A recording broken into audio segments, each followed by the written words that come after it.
Hello, welcome to today's workshop, Observing Consumer Behavior, Past, Present, and Future. I'd like to thank everyone attending in person as well as those attending remotely. We will be recording the workshop. We'll have a link up on our website in a couple weeks if you'd like to go back and review or share with colleagues. Today's speaker is Abbe Macbeth, Regional Sales Manager from Noldis Information Technology. Abbe oversees 4 sales regions, including Noldis Consulting Services. She holds a bachelor's degree in cognitive science, a master's degree in psychology, and a PhD in behavioral neuroscience from City University. I'll turn it over to Abbe. Thanks, John. As John said, I want to thank you guys for coming out today. This is really exciting. And everybody who's streaming online and listening to me. We're not watching this remotely. We're doing it a little differently. And also L&E for hosting these really great webinars that get a little bit of academic stuff out there along with some concrete, some theory and some practical stuff for you guys. So thanks again for being here. I should have changed this so that people can see my face. So I come at things a little bit differently than probably most of you guys do. As John mentioned, my background was behavioral neuroscience. So I started looking at behavior and from a very basic laboratory animal side of things. And what I've learned since working for Noldis for the last 5 years is that really behavior is behavior. And if you want to try and figure out how someone does something or why they do it or how you can affect it, it doesn't really matter if you're talking about a mouse or a person. The kind of basics that underlie it are the same across the board. And so I want to talk to you guys today about consumer behavior and what we can do with that and how we can try and shape it and how the tools that we have at our disposal, while they might be a little bit different from what we do with mice in that regard, are there in order to help us better understand how consumers make the decisions they do, why they do what they do, and how we can really affect that. So just as an overview today, we're going to talk about who's the consumer, why do we need to study consumer behavior, how do we study it? We're really going to focus a lot on that. What are some of the tools at our disposal? What are the things that we have looked at in the past and traditionally in this market? Where is current technology? Where are things going in the future? And how does that make us happier as market researchers and as consumer researchers? And how does that allow us to get better market share, higher sales, more people purchasing our products? What can we do to influence the consumer to get to this nice, happy endpoint? So let's talk about the consumer themselves first. Who are they? Well, there's a lot of different definitions out there. One that I found that I like is talking about an individual or a group who does all of these things listed here. They're going to select, they're going to get, they're going to use, and they're going to dispose of a product. It's not just one part of that process. It's a whole, all the steps that are in there, and we'll talk about that a little bit more soon. And they're not just selecting a product. They could be selecting products, services, experiences, ideas, anything that's going to meet a need or a want that they have. So there's a lot that's wrapped up in this definition, right? And we're going to try and unpackage some of this as we go through this talk today. But what do we want to know? We want to know things like, what do they purchase? Why do they purchase it? That's a really big one. When and where are purchases decided on and also made? Because those are 2 different steps in the process. How is something used? That can really affect how someone is going to make their decision. How often do they purchase? Is this a one-time thing? Is it something they're going to need every week? That's going to affect how we market to them. And then finally, are they satisfied, right? Because if they go through all those steps and then they don't like the product, they're not going to do it again. They're not going to buy from you again. So we have to think about all of these things when we want to market to someone in order to get them to keep using our product or our idea or our experience. So one really good way to do this is to try and segment the consumer, right? Because we want to know how do we target that specific group that we are interested in getting to buy our product or our service. So why is this important? As I said, you have to know who you're going to recruit, who you're going to market to, who you're going to observe in order to really meet their needs, in order to accurately target them, in order to get your message to that group, in order to be appealing, and then continue to appeal. So at all of those stages that I've mentioned previously, you really have to know who it is that you're trying to appeal to. Very few products appeal to a general mass market as a whole. A lot of things are segmented down. And so you have to know who you want to aim that at in order for your product to be successful out there. So we come back then to the behavior of the consumer, right? Today, more than ever, consumers are presented with many, many options. So if you know who you want to target and how you're going to get there, how do you get your product to stand out? How do you get them to realize it? So this is just an example of just Apple and Samsung phones. And you can see that already with most of the market share, consumers are presented with 6 different phone options.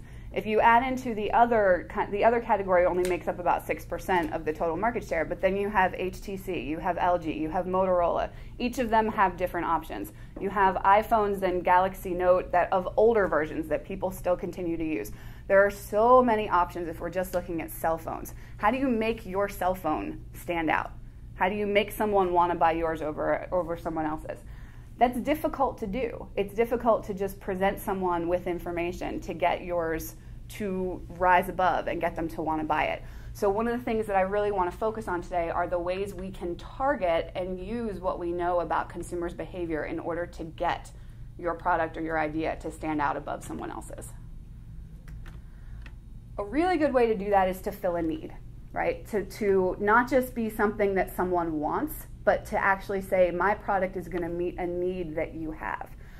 Maslow's hierarchy of needs has been around for 70, 80 years, possibly even longer. If you don't know, the idea is that there are a number of different needs that people have in general, and you can't meet a need that's higher on the pyramid without first meeting a lower need. So for example, we can't achieve our full potential, be fully creative, be the whole person we are, if we don't have food and water and housing. So we need to fill those needs first in order to rise up the pyramid.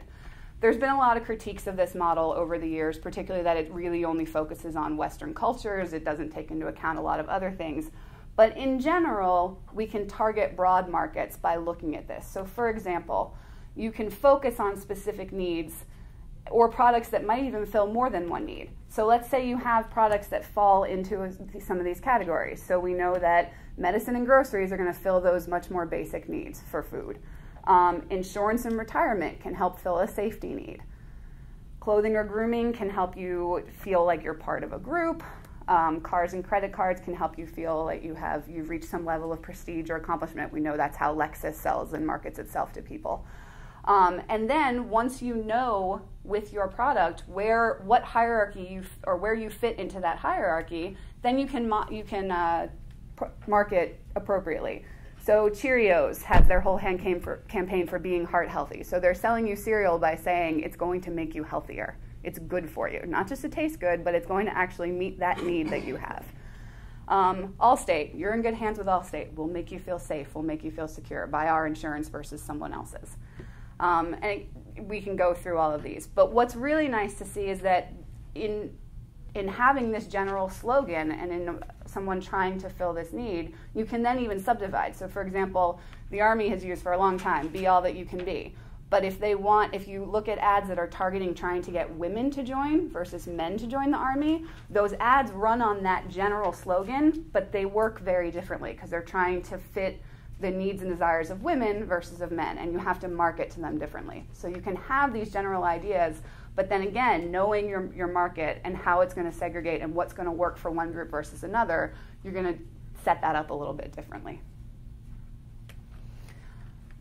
So how do we know what the consumer wants or what they need? Well, we have to study behavior. And the word behavior can be a little bit scary to people because it brings in this idea of potentially touchy-feeliness or behavior's too much. How do you figure out what people are doing and what they want to do? But really what we need to do is first off come up with a definition. And this is similar to what I talked about earlier, but the idea is that consumer behavior are any activity that can be undertaken when you're obtaining, consuming, or disposing of a product, right? And again, a lot falls into that, which is why this can seem scary, because the process of starting to buy something happens at the house, at home, when someone sees an ad potentially and they start thinking about wanting to get a product. How do we measure that? That's really hard to figure out, and we're going to talk about that a little bit further down into the presentation. So there's a lot of different parts here, and there's a lot of different areas where we as marketers can try to jump in and influence what someone's going to do. So the idea is that, in theory, consumers have this nice linear path of purchase, right? They want to obtain a product, they do obtain it, they use it, they get rid of it, and then in theory, they like it enough that they go back and buy it again. The problem is that this is really great in theory, but we know that this is not what happens. It's not this cut and dry. If it were, then everyone would be able to market their products and all products would succeed and nothing would fail. It's not this simple. So we know that if consumers don't do what we think they're going to do, then we have to look at what they actually do. And the problem is, as I just said, there's a lot of different factors that influence consumer behavior. And we could do a 12-hour presentation on just these factors and never get into how do you actually study it, why would you study it. We could just talk about all of these different things. I'm not going to do that today. But I want to put out there that there are all of these different things going into the buyer, whether they know it or not. A lot of this is subconscious. You don't necessarily realize it. Why do people choose to shop at Target versus Walmart? You might not consciously know, but you know if all your friends shop there and your social group shops there, there's a good chance you're going to choose one versus the other. So there's a lot of things happening at the level of the consumer. What I want to say is that we can study their behavior and we can modify it. We can take that really simple obtain, consume, dispose, and go back and make it a little more complicated to get at what's going on. But we can also take that really complicated graph I just showed and narrow it down a little bit. So let's look at it this way. We've got three parts that can all interact together. The thought process behind what someone's doing, their intended behavior, and also emotion. Emotion's a biggie. We're going to get into that a lot later on. Plus some personal environmental factors, which we're not really going to talk about today because there's a lot that goes into that, and that's not really the point of my talk. But all of this is going to work together to affect consumer behavior. So if we focus on just these three, let's talk about that. So first we have the thought process or the reaction. So let's say someone's at home and they're watching your ad on TV for frozen pizza, and they think, that looks really good. I'm going to buy that next time I go to the grocery store. Okay, no problem. And then we have the actual intended behavior. They're going to the store intending to buy that product because they saw the ad, it worked on them, they want to do it. So in theory, we have this nice little, see it, go and buy it. But again, that doesn't always happen. What we get is this kind of question mark of gray area of what's actually happening in the person's head as they're in the store, maybe being affected by other things, their own emotions, their own affect, how they feel that day, what's happening. So that's a third area that we have to include and we have to think about because we know how much that affects what consumers actually do. So if we look at the thought process, right, we have this nice model of someone recognizes they have a need. I'm out of apples. I need to go buy apples. They do, let's say, some information research. You figure out what kind of apples do you like, what kind are out there at the store. You look at different alternatives. Well, that one costs $5.99. This one costs $3.99. That looks fine. You make your decision to purchase. You go home, you eat the apples. You need apples again. And then you go back to the store and do the same thing. So we have this nice idea that this is how the purchase process actually happens. So why do we want to measure this? Well, if it's cheap and it's very easy for people to tell us what they're thinking. So I could walk up to you at the grocery store and say, can you tell me why you bought these apples? And someone could maybe say, yeah, it's the kind that I like, and this one's on sale and that one's not. Okay, thanks. And you can mark that down, and now you know why someone bought what they did versus didn't buy the competitor. It's really easy to do that. People can tell you, not a problem. So how do we measure this? How do we measure what's going on in someone's head? Well, there's empirical knowledge. So there's database knowledge. You can see what people have bought. There's a lot of databases that you can get information from. And like the graph I showed about cell phone usage. So we can gather that data from different markets and we can know what people are buying. There's something called conjoint or discrete modeling, where you can bring people in. I can see heads nodding, so people in here have definitely used this, at least in the past. But you can give people alternatives and say, here are some options, for example, here of different TV screens. You've got different sizes, you've got different types, you've got different price points, different brands, so maybe people have innate ideas about brands themselves. And then which one of these would you buy? And then you can, by doing this with a lot of people, you can start to narrow down what are the things that people are really interested in. Is it price? Is it brand? Is it the type of screen? And that can get you at what are the attributes that really matter. You can do implicit association tests. So again, bring someone in, show them something on a screen and have them react to it really quickly. Say as fast as you can. If you see a picture of Coke, you're going to hit the left button if you think Coke's good. You're going to hit the right button if you think Pepsi's better. And then you can also word it as Coke is good or Pepsi is bad, vice versa. And you can really try and get at these implicit underlying thought processes that people might not even realize are going on in how they make a choice between two different products. We can look at data and numbers, and as I said, looking at market share, all these lovely pie charts that we can find online and graphs for what people have purchased. We can look at those numbers. And we can look at surveys. We can turn that data into some numbers to try and get at what are people telling us that they're buying. So how do we do this? Well, first we need to know, are we measuring opinions or are we measuring behavior? Because those are two different things. If we're measuring someone's opinion, then the first question is, can they respond accurately?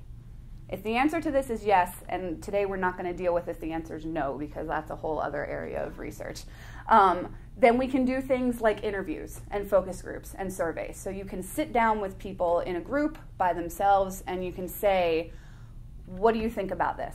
Tell me your process about X. Tell me what you feel when you see this ad. And we can really get at what are they doing. What if we want to look at behavior? That scary word that we brought up earlier.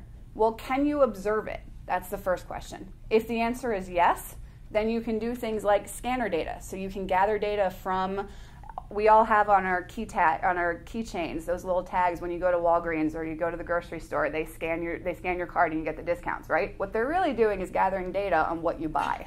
That's the whole point of it. And then they can provide that to large companies, Pepsi, Coke, etc., who put their products there to say, look, this demographic, because you also have to give them your age and your household income and all that information, this demographic is buying your product regularly. This demographic is not. So companies can gather that data.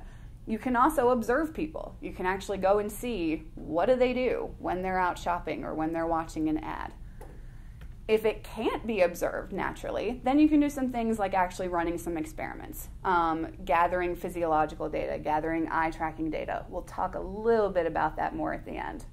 So today I really want to focus on these three areas: interviews, surveys, getting opinion data, versus when would you want to do observation of behavior, versus when do you need to actually experiment and try and influence the person to get at what they're doing. And these are three very different areas, and they all measure very different kinds of questions. So let's first talk about surveys. How many people in here have used surveys? Okay, for those who are streaming online, we got about half the room or so. So there's pros and cons. The pros are you can gather a lot of data.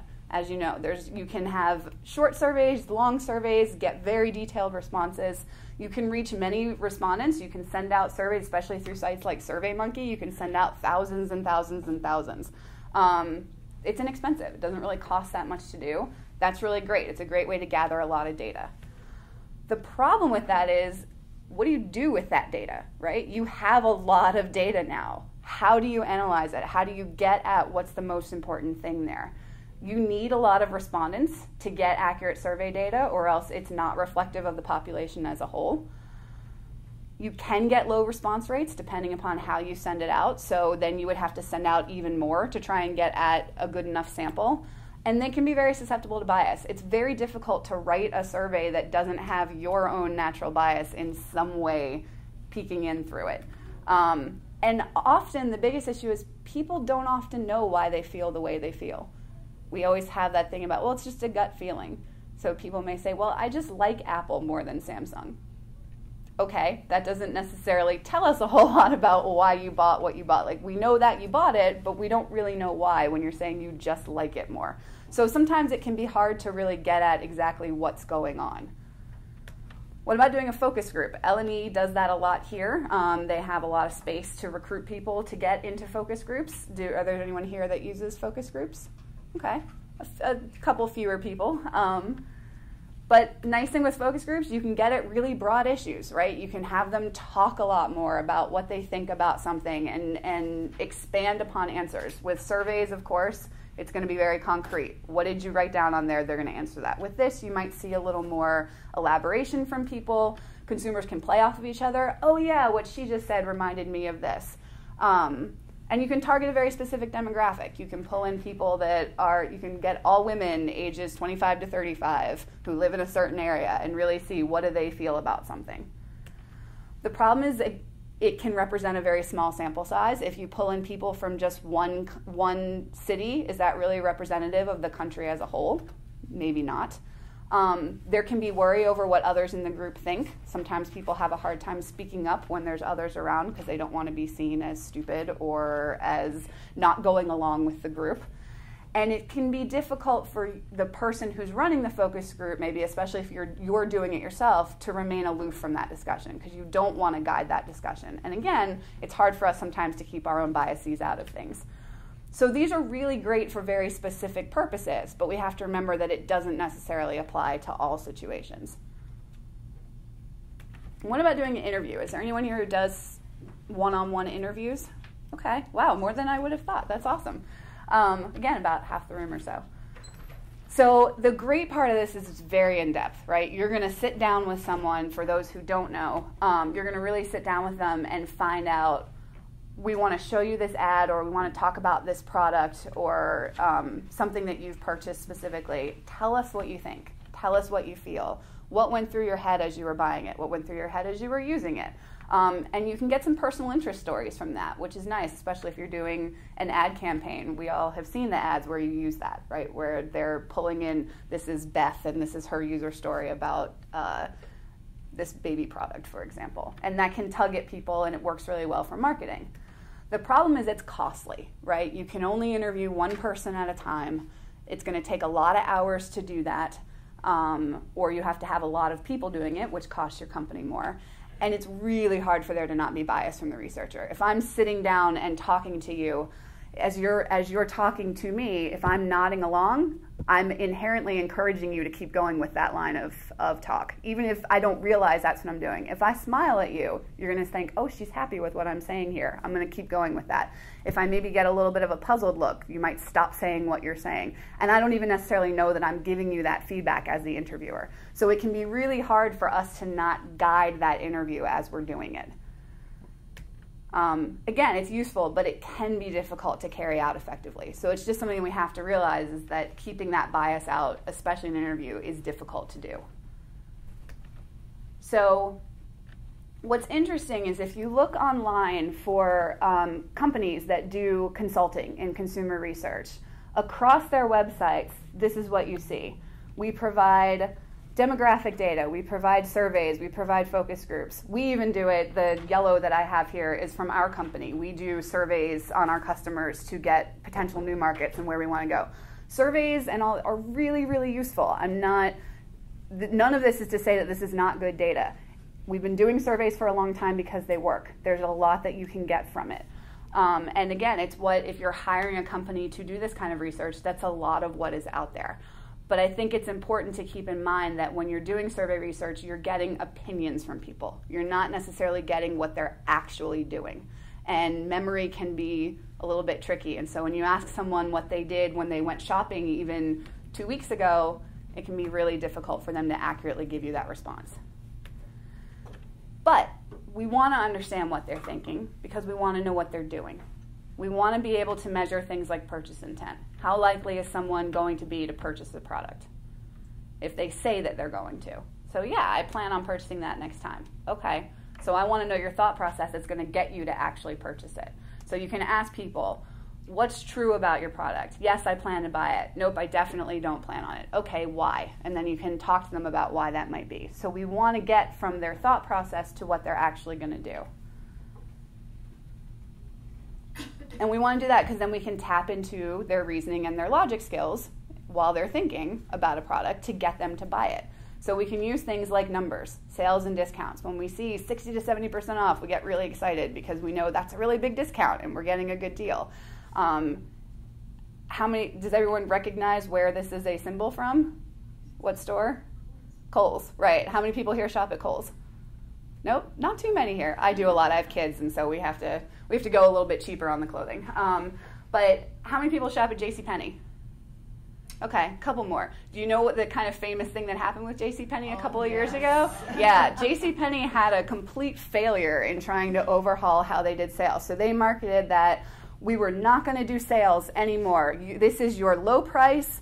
This is the price. It's always going to be that price. So they dropped their prices across the board. They did do that. But now if you saw $19.99, something was always going to be $19.99. And their sales plummeted because people like thinking that they're getting a deal. Numbers appeal to us. 0% financing, 60% off. Even if you've jacked up the price 60% off, and then you give me a 60% discount, I think I'm getting a deal because that's how our brains work. So we tap into that as researchers and as marketers trying to get people. If we don't tap into that, we fail.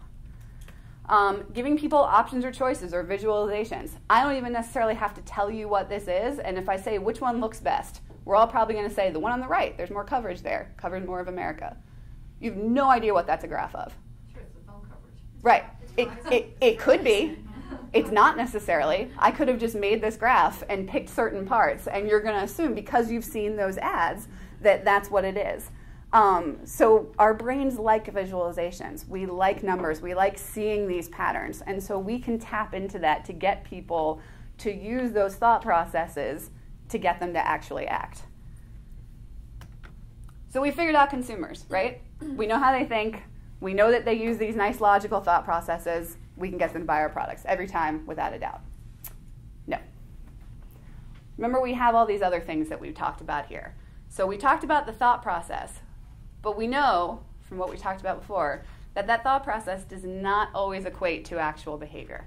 So unfortunately, for some people, we have to talk about behavior. We have to talk about how do we measure what someone is actually doing. Why do we measure consumer behavior? Actions speak louder than words. I can tell you right now that I plan to go get lunch at Applebee's right after this, and then I could go to somewhere completely differently. So telling you what I intend to do does not in any way affect what I'm actually going to do. So the only way to make sure that people are doing what they say is by watching to see if they do what they say.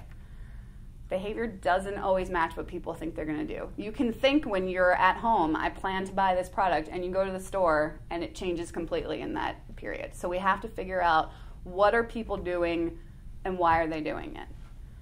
So one really good way that we can do this is with observation or ethnographic studies. So we can allow the customer to act naturally. We can follow them around a store, let's say, with their permission. We don't want to be creepy. And see, what are they doing? How are they buying a product? What's happening when they're in that place? And the nice thing is that a lot of technological advances that have occurred in the last even 10 years allow us new areas of research that we didn't have access to before. So how do we do this? Well, one really good way to do it is to record and watch and note what the consumer is doing. We can reduce subjectivity by doing that, right? Because we're just monitoring what we see. We're not asking them any questions. We're not making anything leading. We're really just saying, this is what we saw. So one way to do this, and the way that my company proposes that we do it, is to collect videos of consumers as they're out consuming. Maybe they're in a store. Watch those videos and note what happens. And then you have data on how the consumer used the product, bought the product, what happens in there. And our software that we have to do this is called the Observer. And it allows you to do this, to collect videos, to make notes on what happened, to get data out at the end, and also to synchronize with other data, such as eye trackers, such as EEG, screen capture. That's going to get a little more into the experimentation area, which we'll talk about a little bit more at the end. but it allows you to really get in a more naturalistic environment what someone's doing. So I want to show you a few examples of what we've done with this. So one thing is that I've talked a lot about following someone at a store. What about how they use a product in your home, right? Marketers want to know that. We want to know, is someone actually using a product the way that we intended when we designed it to be used? And is it easy for someone to do that? So what we did is we helped a large refrigerator manufacturer actually collect video for 2 weeks in people's homes. So while they were using their refrigerators every single day, we collected videos. We had people volunteer and sign up for this to happen. They got compensated for it. And you have a couple of options, right? You could recruit people to come here and fill out a survey, a very detailed survey. How do you use your refrigerator? With lots and lots of questions. But what this company opted to do was actually do this in-home study. And what that allowed us to do was say, during the day, who uses the refrigerator the most? What compartment are they using more? What part of each compartment are they using? Is everything in the door? Is it on the top shelf, the bottom shelf? How often are they bending over to get to the bottom shelves? What products are taken out? Where are those products taken out of? Are they looking like they're having difficulty in pulling it out? How much time is it taking each time they interact with the refrigerator?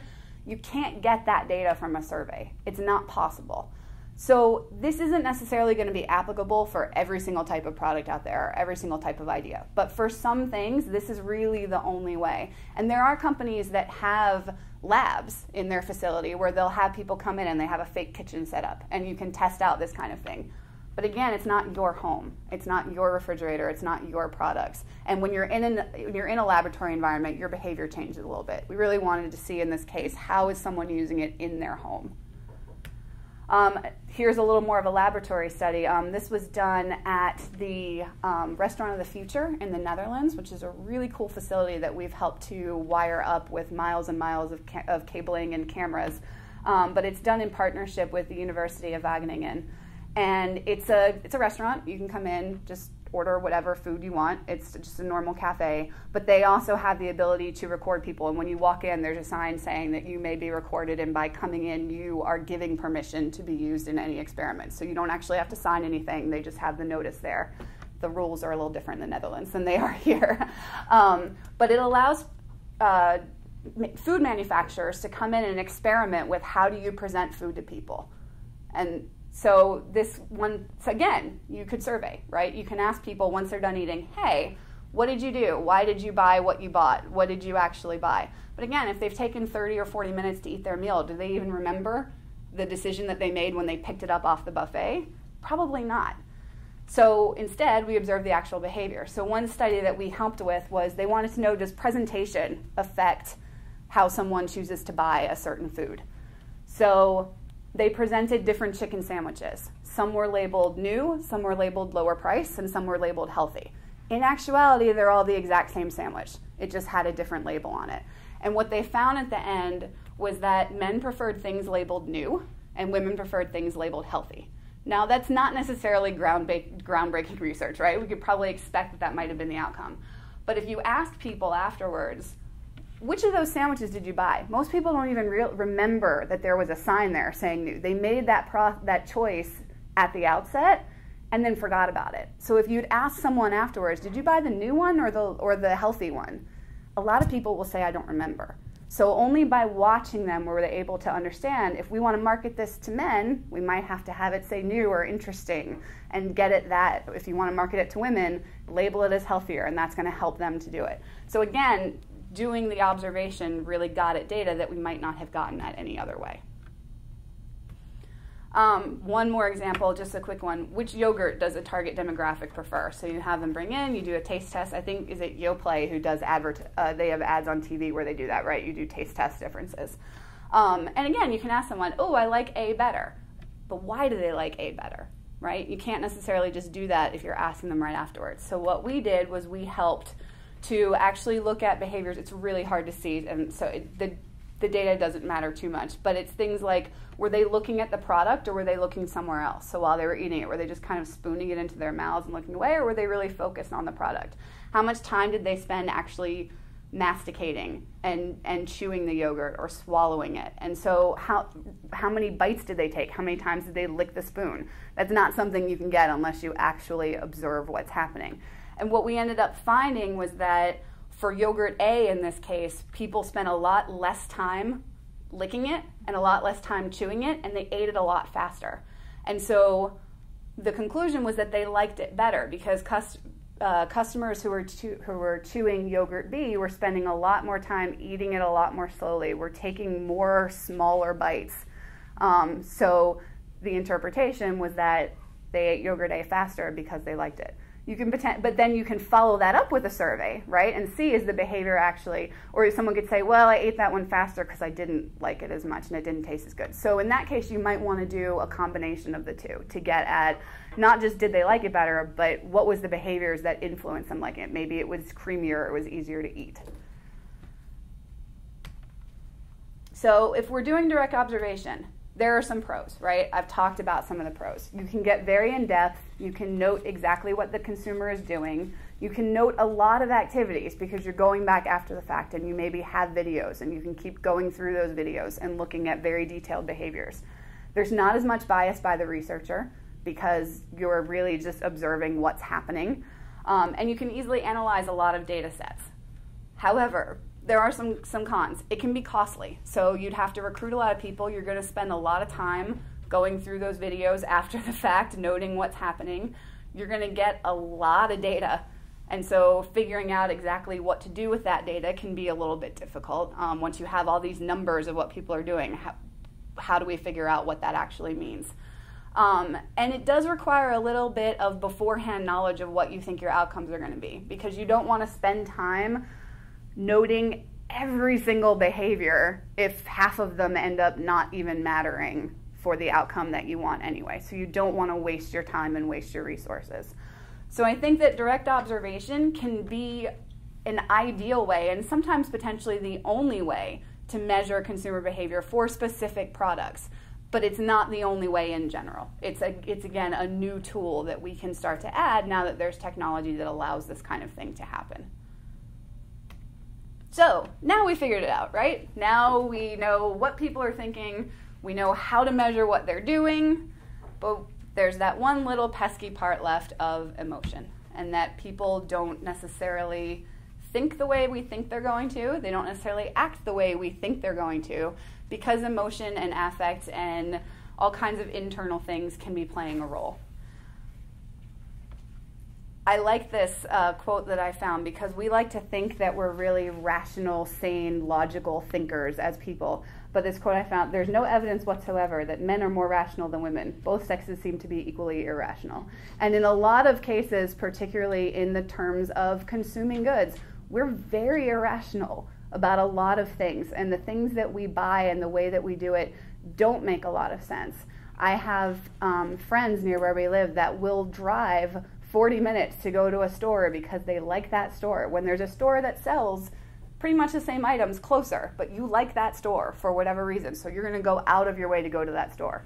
Why do we do things like that? How does that affect the people who have the stores closer, who maybe want to try and get your business? What can they do to recruit that? So we have to look at how this kind of irrational, maybe unconscious process works, and that's where emotion comes into it. So why do we want to study emotions? Well, they're universally expressed. If I smile, you pretty much know that I'm feeling some degree of happiness. They're unconscious. We express our emotions we feel things without necessarily having to think about them. We don't have to say how we feel. Sometimes we can just show it on our faces. And they're powerful. We know that. We have an emotional reaction to something, and it's really hard to overcome that. It's why they say first impressions are everything. If you have a negative first impression of someone, it's really, really hard to overcome that, even years later. So we know that tapping into emotion works, right? This is not something new for market researchers. We've known this for a while. With branding and logos, here's the Gap logo. When Gap tried to change it a few years ago, people freaked out. They hated the new logo. There's backlash. People have an emotional reaction to a logo that has worked for them. I think if Apple tried to ever change their Apple logo, people would freak out. It would not work. So people have that emotional reaction to a brand or a logo. Jingles. If I say, like a good neighbor, Everybody knows how that finishes. Those jingles get in there and we have that reaction to it. Messaging. So there was an ad in this past year's Super Bowl that I was shocked that they ran a Super Bowl, the nationwide commercial, which, yeah, exactly. It was awful. So if anyone didn't see it, it was a little boy, and you think he's talking about, what all the things he wants to do when he grows up, and his family's going to keep him safe, and then he says, but I couldn't do that because I died. And the entire tone of the ad changes, and it's this horribly, horribly depressing ad that doesn't make anybody want to buy nationwide insurance. So you have to think about, again, if your insurance is trying to meet that safety need, discussing children dying may not be the best way to do that. And I heard the CEO was fired over that. I would not be surprised if the CEO got fired over that. That was a really, really terrible decision. And especially with social media anymore, things like that just don't work. It was the chief marketing officer. Yeah. Well, all the focus group information said, don't run that ad. Yeah, and they ran the ad. Yep. So, yeah. Things like that, you tap into the wrong emotion and you're going to have a complete failure. We have first-hand information on that. Yep. What about feeling, right? So there's a recent Kia ad where you've got this white Kia SUV and it's driving through the snow-covered trees and everything's very white and clean. And it works. If you had this same white car driving in the autumn in leaves, the car would not work with the environment as well as it does in this ad. And we all know that babies and dogs doing human things works really, really well. Subaru makes you smile with this ad of dogs driving their cars. So there's a lot of things and none of this is rational necessarily, right? We're not tapping into someone's thought process by airing these ads. We're tapping into these kind of unconscious emotions that are there. So how do we measure emotion? How do we get at what works for someone and what kind of emotional reaction they're having? Well, there's been neuromarketing for a while, so you have someone come in and you hook them up to a nice EEG cap and you have them watch an ad and you look at brain spikes and brain activity. The problem with that, while it does give you some data, is that the emotional centers of our brain are buried very deeply, kind of right behind our noses here, in the very center of your head. And what these EEG caps are measuring is really surface activity on the brain. So it's really hard to actually get at that the neuronal firing of the emotional part of the brain because it can't measure that directly. What about storytelling, right? This kind of goes along with interviewing, but you can have someone come in and you can tell them a story and see what their reaction is to it, or you can have them tell you a story about how they felt when they encountered some sort of product or ad. That's one way to do it. But again, we've got some bias coming in and we have some memory recall effects coming in and people aren't necessarily going to be telling us and remembering exactly how they felt. So there's some issues with that. You can do reaction time tests, like I said, because there might be some emotional undercurrent coming in there. I like Coke a lot more than I like Pepsi. Sorry if anyone from Pepsi is listening in. You have a very good product too. But I prefer Coke, and I don't necessarily know why, but if I see that somewhere is selling Coke, I'm probably going to be a little bit happier than if I go, oh, shoot, I have to drink Pepsi now. Okay. So we can have that kind of underlying emotional reaction to that. But what about the face, right? That's where our emotions are displayed. That's what's there. If we look at these pictures, we have an idea of, is someone angry? Are they happy? What kind of emotion are they displaying on their face? And as I said, emotions are unconscious. We can try to keep our faces really neutral, but sometimes it's very difficult to keep even micro expressions and these little tiny frowns and things from showing up. It's really hard to regulate our faces. Some people are harder to read than others, but it's hard to get that general emotion to not show up in some way. So as I was saying, the face is a window into the mind. That's the idea, right? So on our faces, we can read and try and interpret what's going on inside of someone's head. Are human emotions learned or innate? So Darwin originally proposed, 150, 60 years ago, that emotions were innate, and they're the same across all cultures, and everyone is just kind of born with these emotional responses that they have, and we all express them the same way. In the 50s, this idea started to change in the 1900s, and people thought they were culturally learned, and we do know that there are some cultural differences, but on the whole, emotions are innate. And one of the ways we know this is that we have a part of our brain, the fusiform face gyrus, that all it does is respond to faces. And that is very heavily connected to the amygdala and the emotional processing centers of the brain. So we have parts of our brain that are wired up to really just look at faces and emotions. And then we have the work of Paul Ekman that started in the 70s, I believe, maybe a little bit earlier, looking at the actual expressions on the face and finding that across the board, people show basic expressions in a very similar way across cultures, across all parts of the world, across ages. We show the same expressions when we frown when we're 2 as we do when we're 92. So we know that there is a lot of similarity in how we express emotion on our face. So we, and some other companies, we're not the only ones, have developed software to automatically analyze this. We call our software Face Reader, and it will automatically analyze the emotion that is on someone's face. So it lets you get these emotions of happy, sad, angry, fear, disgust, contempt, surprised, and a neutral, and really analyze as someone is looking at a screen or looking at a product or watching an ad, what's the reaction that they're having on their face. So this is a screenshot. We've made one of our colleagues kind of our unofficial spokesperson because we keep using his picture everywhere. But this was him watching a video of, it was something we found on YouTube, of funny cats and dogs, and he really doesn't like cats. And at one point there was a clip of the cats grooming themselves in places where cats do. And this was his reaction to it. And he didn't even necessarily know that that was the response that he was having, but the software picked it up. Yes? Are these micro emotions or?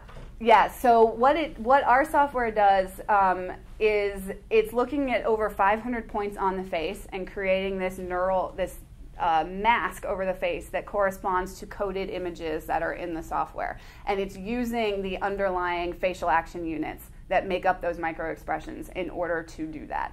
And anybody who's here who wants to learn more about this afterwards, I can show you the product and we can talk in more detail. So we might have missed this had we been watching a face-to-face interview. Exactly. The video captures. Right. And it does it live too. So you're looking at 30 frames per second, and it's going to give you a reading of their emotion at 30 frames per second. So you're getting 30 samples of data per second. It's a lot of data that's in there. And it can happen so quickly that you might not pick up on it necessarily. Yes. Is there an eye tracking element to that? Not in our software, no. Okay. But the Observer software can synchronize all of this. So it can synchronize eye tracking with the face reader, with the coded data, with physiology, so you can get a complete picture of everything that's happening. Make sure that it was the cat that... Right, exactly, because that's what you would want to know. We're assuming, because we know in the software you can see the stimulus video that you're presenting to someone, so we can see it side by side. And so we know from looking at that was what was on the screen while he showed this expression. But yeah, I don't know exactly where he was looking unless I have an eye tracker at the same time. Yeah. Do you only do this for copy? What else would you want to do it for? Shelf. Yeah, so we have talked to people who have wanted to take this out into the field and, let's say, have a camera rigged up behind items on the shelf so that you can see what is someone reacting to when they're looking at it. Are they looking confused? Are they looking happy when they see it? Yeah, so you could do that in the field as well. And one case study that we had, this was actually done in New Jersey. There's a fragrance company there, and they have these really nice complete airtight booths that people can go into, and once they're in, they can release an odor. And they were interested in looking at different air fresheners that they possibly want to put out onto the market. And so they had a camera basically at face height as someone comes into the booth, and they were looking at what's the immediate reaction. When you come in and you smell it, what's the reaction that you have to it? But then also, as you stay in there, and they had some people, I think they were in there for like 3 hours in this booth, and occasionally they'll re-release odor, or they're looking at what's the habituation. I can't imagine signing on to sit in a booth for 3 hours, but people will do it. You pay them to do it, and they'll do it. But they're looking at how does the emotion change with continued exposure to it, right? And if you re-release it again, because there are some of those air fresheners out there, right, that release odor every hour or however much you send it to. So is that going to be enjoyable, or are people going to find that really overpowering over time? And that can get you to figure out what should that release time lag be. So they've been using Face Reader to do this. So there's a few different ways that you can measure facial emotion, right? So you can have someone come in person, like this company did, and have them sit down, whether it's in front of a computer playing an ad or it's in a booth where you're exposing them to an odor. We also have people that use it for taste testing. So you have a camera in front of someone and they've got 2 different foods and you're measuring how they react to the different additives. And you can use that for user experience testing, for product research. But we also have a version that's online. And the nice thing with this is you can send out invitations to people who are not in your area where you are. And they click on a link and it uses their webcam, so they agree to give you access to the webcam. It monitors their reaction, let's say, as they're watching your ad. It doesn't collect a video, it just collects the face reader data. That data gets compiled and sent back to you. And then you can analyze and get those results of what happened when people were watching it. We recently, Jason, who's back there, he and I did a validation study where we grabbed 8 Super Bowl ads that were on YouTube from, I think, 2014, right? So not this past Super Bowl, the one before. And we had about 115 respondents. We sent out about 500 invites. 115 people responded, and they each saw one of these ads. Due to the methods, we couldn't have them see multiple ads, unfortunately, because that would have been a better way to do it. But you make do. And so what we found was that ads that performed well and were known in the market to be good Super Bowl ads had significantly higher levels of happy. Those people who watched those ads were much happier in general than people who watched the lower performing ads. We might have expected that. But what was really interesting that we found was that in general, so this is an example of, this is the total percentage of emotion that people displayed. So only about 30% of the time were people actually emoting. The rest of the time they're registering as neutral. That's not to be expected. We don't have an emotional reaction, or unexpected. We don't have an emotional reaction to everything all the time. So about 30% of the time we're seeing emotion that the software is picking up. And within that, we're seeing how much of it is happy or angry or sad, etc. But average ads, so the ads that just kind of were known in the market share as being average performing, not bad, not great, showed a lot less emotion in general. So it's almost better to have a bad ad because people at least have some kind of reaction to that versus just having an average ad that's out there. And then we did some other stuff looking at how that corresponded to purchase intent and mixed market modeling, and Face Reader actually really corresponds very well to that. So it's another tool to add to the arsenal of really looking at how can you get someone to measure, how can you measure someone's emotion and know what effect you're going to have on their emotions. So is your in-market performance ROI? I believe that's what it was. Right, Jason? How did we measure if it was a successful ad or not? Either from some published Nielsen data or from other things we found online. Yes. Yeah. Okay. Okay, so now have we figured out consumers, right? I'm not going to say that we're done. I'm going to say that we're getting there. So we have these different areas. We've got thought processes, we've got intended behavior, we have emotion, and we've got some ways to measure the process at each part of this. So with the thought process, we can do things like surveys and focus groups and interviews to try and get at what are people thinking and get their responses on that. With intended behavior, we can use things like coding software to do observation or to do experimentation in a lot of different environments to really see how are people using something, what are they doing. We can use software like Face Reader to get at automated emotional analysis. And figure out what's going on in that emotional world. And then we have the other parts we haven't really talked about, right? We have things like personal environmental factors. Well, we can get some of that from survey data too. So you can ask people questions about them as people and how they feel about things and get at that underlying. We can also use things like demographic data and scanner data and put that together to get a better picture of who a person is. Are they married? Are they single? How old are they? What do they normally buy? And put that together. We can also do things like tracking studies, which I didn't really get into here, but it's another way to get at what people are doing in the store. So you can put a marker on someone, an RFID tag, or even just use video to do that and actually track them. We have software that will allow that to happen.